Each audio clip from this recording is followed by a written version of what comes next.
Je vais maintenant à nouveau céder la scène à un autre habitué du Food Morning. Ils ont le bon goût d'être des partenaires fidèles et surtout d'aller en fait auprès des Français, enquêter sur le thème de nos matinées depuis des années maintenant et interroger la perception qu'en ont chacun d'entre nous. Eux, ce sont les équipes de Toluna Harris Interactive et le super-héros du jour, c'est Renaud Roufiac.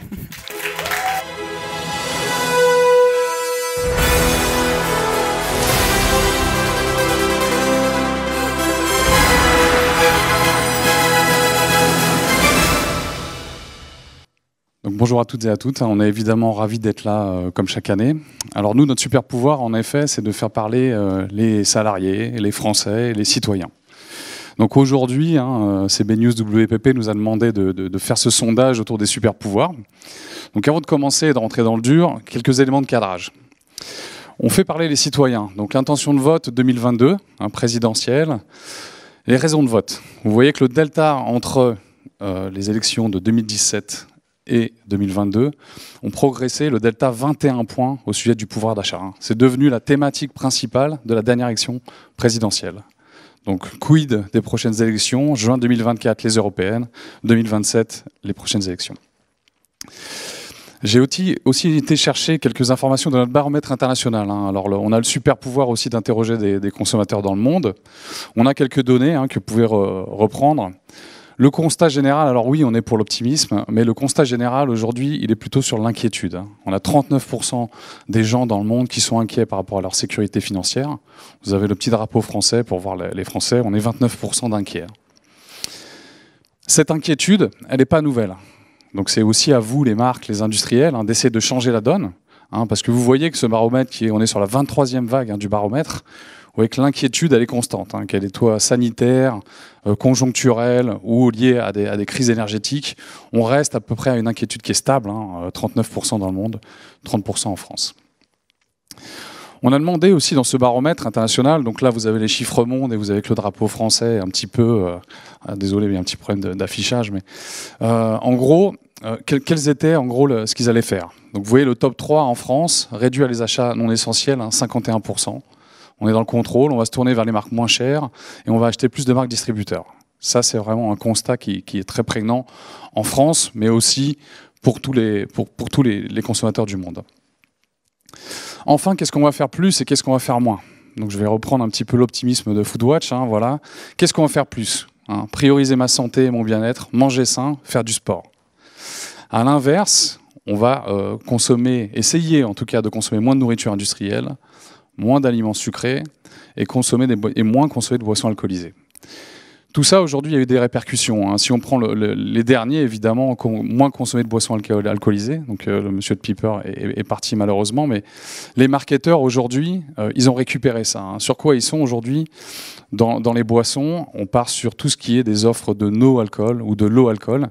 Et vous savez que ça, c'est des boissons qui ont le vent en poupe. Donc, voilà, les marketeurs ont récupéré un petit peu la tendance dégressive sur l'alcool pour aller proposer des nouvelles offres. Pareil sur le tabac ou sur les aliments sucrés, c'était très bien ce qu'on a entendu. En effet, les industriels sont en train de revoir leur formulation. Le Nutri-Score aide beaucoup. Et justement, on essaye de mieux manger pour justement être moins salé, moins sucré, moins gras.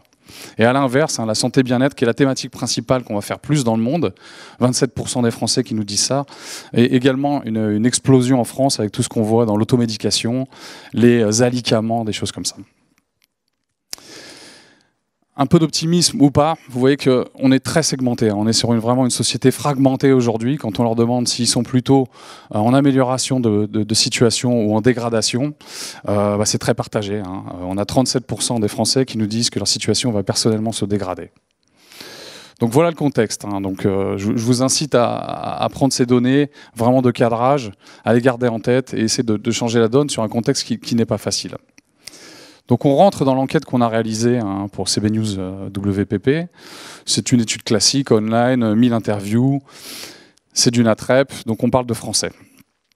On leur a demandé un petit peu leurs habitudes aujourd'hui. Donc évidemment, l'hyper, supermarché et le circuit d'achat le plus fréquenté, 88%. Ce qui monte de plus en plus, c'est les magasins de hard discount. Là aussi, rien de neuf, on est cohérent. J'ai récemment vu un classement des enseignes préférées des Français, où on n'était plus sur du Decathlon ou du Leroy Merlin en numéro 1, on était sur du Action. Je vous invite à aller chez Action, c'est quand même une expérience assez puissante pour comprendre pourquoi les Français mettent ce circuit en numéro 1. On est évidemment moins sur les circuits courts, mais ça c'est classique. On a posé une question pour les recontextualiser un peu dans leurs achats en magasin, de qu'est-ce qu'ils font tout le temps. Donc là on est sur un pourcentage de tout le temps. Donc évidemment la situation aujourd'hui très inflationniste est liée à la comparaison des prix. Vous voyez 44% des Français comparent tout le temps les prix en magasin. Quand vous verrez des petits pictos sur les côtés, ça veut dire que c'est de la significativité. Je ne vais pas rentrer dans le détail statistique, mais des plus, des moins indiquent que la sous-population analysée est supérieure au score indiqué ou inférieur. Donc qu'est-ce qu'on fait? On va consulter évidemment les promotions, donc toujours très drivé par le prix, mais chose positive, puisqu'on est vraiment sur une fragmentation de ces sociétés, on va aussi aller lire les informations sur le packaging, consulter des informations nutritionnelles. Donc l'EcoScore, Yuka, le Nutri-Score, tous ces éléments vont aider quand même le consommateur dans son choix, qui va être tiraillé entre un rapport qualité-prix et du bien-être. Parlons super pouvoir, parce qu'on est quand même là pour parler de Sangoku et des super-héros. Donc là, on rentre dans le vif du sujet. On est sur notre thématique de super pouvoir, et donc la première chose qu'on a demandé aux Français, on a posé une liste de super pouvoirs. Voilà, donc je vous invite à les lire. Je pense que chacun, au fond de vous, vous avez envie d'avoir un super pouvoir. Hein. Donc c'est passer d'un super pouvoir pour le bien-être, pour la planète, pour soi, pour sa famille, pour les autres. Donc on leur a demandé de classer ces super pouvoirs, parce que c'était difficile de dire en gros quels sont tous ceux qui vous intéressent, parce qu'évidemment on voudrait avoir tous les super pouvoirs du monde. Et donc vous avez peut-être votre super idée. En tout cas, voilà, le classement, le top 3. Hein. Aujourd'hui, quels sont les super pouvoirs préférés des Français ? Ça ne nous a pas surpris, évidemment. Le premier super pouvoir, quand on regarde le classé premier, deuxième ou troisième, hein, c'est vivre sans contrainte d'argent. Ce super pouvoir, il est moins important à Paris. Par contre, il est beaucoup plus important pour les CSP-. Le deuxième pouvoir, on en a beaucoup aussi parlé à la radio, dans la presse, dans les médias, le pouvoir de voyager. C'est quelque chose auquel les Français sont toujours très attachés. Et donc ça ne partira pas non plus. Et ensuite, on est sur une troisième dimension de santé, bien-être. Être en meilleure forme physique, 30%. On vous a mis quand même tout le classement donc sur le top 3. Donc c'est assez intéressant, il y a de la diversité. On voit que le top 3, bon, vous le connaissez, mais ensuite on va être quand même en top 4, avoir un impact positif sur la planète, l'environnement, 30%. Meilleure santé, 28%. Réduire les inégalités, 20%. Ça c'est intéressant, c'est un top 3. Par contre, si on pousse un petit peu les analyses, et donc c'est là où c'est plus intéressant pour moi, c'est d'aller voir ce qu'on a mis en premier choix. On demandait vraiment aux Français de faire un choix, de les classer par ordre de préférence. Et je pense qu'il faut lire ce graphique à l'envers. C'est-à-dire, en effet, on a 27% des gens pour qui c'est inéluctable. Le pouvoir numéro 1, c'est vivre sans contrainte d'argent. 27%. Et ce qui est intéressant, et c'est pour ça qu'on parle beaucoup de fragmentation, de segmentation des consommateurs, c'est qu'il y a beaucoup de super pouvoirs différents. Donc il y a beaucoup de niches. On a entendu des gens ici qui parlaient de réduire les inégalités, 4% des gens qui les mettent en numéro 1, limiter le gaspillage alimentaire, je crois que quelqu'un interviendra là-dessus, 5%. Vous voyez qu'aussi le temps pour la planète, pour ses proches, 6%, positif, etc. Donc voilà, on est vraiment sur une fragmentation de la société où chacun a sa place à jouer, et donc il faut amener de l'optimisme, il faut amener de la valeur en dehors de cette contrainte de prix qui est évidemment prégnante pour beaucoup de gens. Ensuite, on a voulu savoir si dans les circuits d'achat, certains pouvoirs ou super pouvoirs étaient associés. En gros, quelle est l'image des Français des circuits d'achat par rapport à certains circuits d'achat. Le premier super pouvoir qu'on a testé, c'est la protection du pouvoir d'achat. Voilà. Donc logiquement, magasin de hard discount arrive en premier. Sur 54% des gens disent que c'est bien le magasin hard discount qui leur permettrait de préserver cette fameuse protection du pouvoir d'achat. Le deuxième étant les hypermarchés, supermarchés. Voilà, donc c'est très net dans l'esprit des consommateurs. Quand on va en hard discount ou en supermarché, c'est d'abord pour limiter mes dépenses. L'autre super pouvoir qu'on a testé, c'est le mieux manger. Et là, vous voyez que la grande distribution, voire les hard discounts, sortent totalement du périmètre. Les circuits du mieux manger sont évidemment les circuits courts, le marché, le producteur, 49%, les commerces de bouche, 47%, voire les enseignes spécialisées en bio, 37-39%. Donc on a vraiment une perception consommateur, en tout cas qui est très nette pour l'instant. Enfin, la maîtrise du temps, c'était assez intéressant. On l'a appelé maîtrise du temps parce qu'on demandait aux consommateurs, en gros, quels sont les circuits qui vous permettent d'avoir le plus de temps pour vous et votre famille. Et donc ça, il l'associe très nettement à tout ce qui est digital.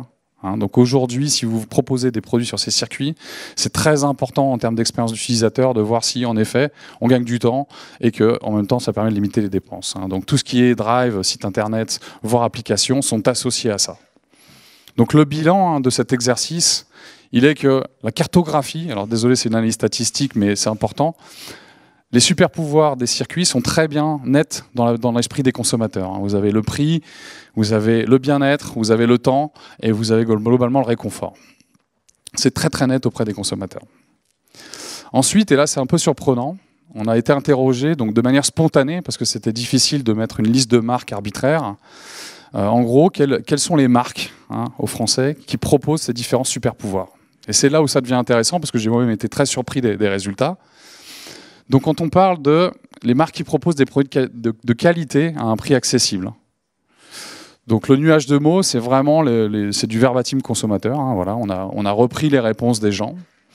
Et donc c'est assez clair de voir quand même qu'il y a un pôle grande marque nationale, hyper super qui se dégage. Vous voyez qu'on est sur un champ ouvert, on ne va pas être sur du fermé, donc c'est pour ça que les pourcentages sont très faibles.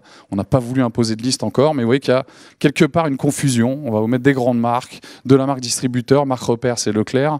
Leclerc c'est le numéro 1 de la grande distrie, suivi par Carrefour. Donc voilà, il ressort très fortement. Ça c'est intéressant, on se dit qu'il y a quand même une certaine confusion et que les marketeurs, quelque part, ont bien fait leur job pour essayer un petit peu de récupérer cette dimension du prix. Là aussi, très surprenant, quand on parle de la santé, quelles sont les marques qui ont le super pouvoir de proposer des produits bons pour la santé? Là encore, en question ouverte, d'où le nuage de mots. Et vous voyez que c'est aussi très, très, très partagé. C'est pas net. Là où certains auraient peut-être positionné des marques de bien-être, comme Bjorg. Bjorg, c'est le groupe Ecotone. Ils sont engagés dans la biodiversité.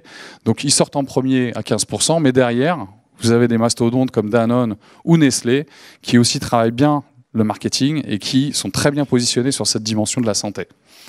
Autre point intéressant, et vous voyez quand même qu'on a aussi toujours la MDD, donc qui se positionnent bien, qui ont réussi sur cette dimension santé à rester dans l'esprit des consommateurs. Donc cette confusion, elle est aussi très marquée sur cette dimension de la santé. Et enfin sur l'environnement, qui est aussi une thématique qui nous tient tous à cœur, évidemment.